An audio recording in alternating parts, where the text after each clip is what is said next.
السلام علیکم دوستوں، میں ہوں موجود اللہ دین پارک پہ۔ یہ اللہ دین پارک کے باہر وہ جگہ ہیں جو اب کھنڈرات کا منظر پیش کر رہی ہے۔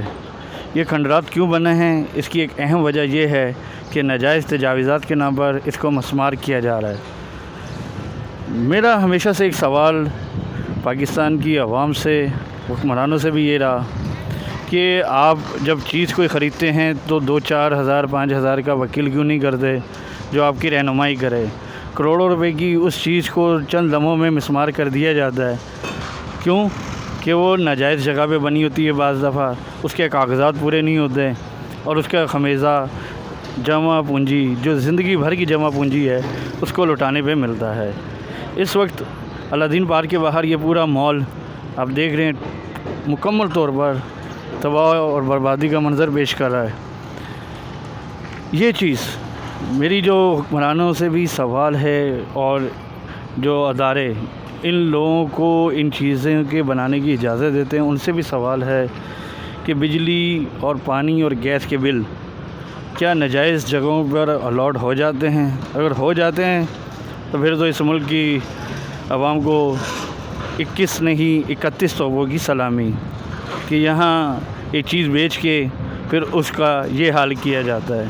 جس طرح اگر آج آپ بجلی کا بل بھرو تو پچھلے 2 سال پرانا بھی آپ پہ دوبارہ ریٹ چینج ہو کے لگ کے آ رہے ہوتے ہیں چارجز۔ تو یہاں سب کچھ ہو سکتا ہے، تو اس لیے احتیاط کریں۔ اور چیزیں اب بہت سے لوگ کہتے ہیں کہ بھائی اس ملک میں اب تو کیا چیزیں خریدیں کہ جو چند دنوں بعد ٹوٹ جانی ہیں۔ تو جب بھی میں مختلف جگہوں پہ جاتا ہوں، مختلف چیزوں کو دیکھتا ہوں، میں نے ہمیشہ پاکستان کے ایک سافٹ امیج دنیا کو دکھایا ہے کہ یہاں خوبصورت باغ ہیں، کھیت اور کھلیان ہیں، خوبصورت وادیاں ہیں، لیکن میں بھی اسی معاشرے میں رہتا ہوں۔ میرے دائیں بائیں جب لوگ متاثر ہوتے ہیں، ان کی جمع پونجی متاثر ہوتی ہے تو میرا دل کیونکہ ان کے ساتھ دھڑکتا ہے، تو دل چاہتا ہے ان کی احساسات بھی آپ تک پہنچاؤں۔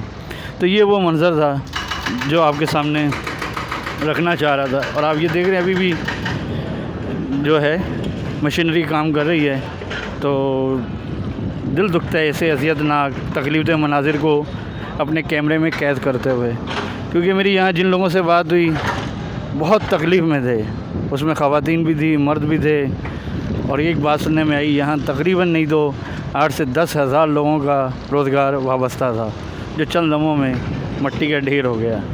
اس میں بہت سے ایسے لوگ تھے جو سارا دن 200-500 روپے کما کے اپنے گھر والوں کے چولہا جلنے کا سبب بناتے تھے۔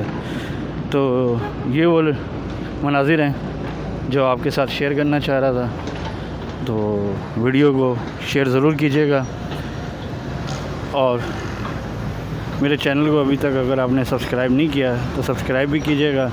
مجھے سبسکرائب اس لیے نہیں چاہیے کہ میرے ویورز بڑھیں، بلکہ یہ ہے کہ ایسی چیزیں جو لوگ دیکھنا چاہتے ہیں، سننا چاہتے ہیں، وہ ان تک پہنچیں۔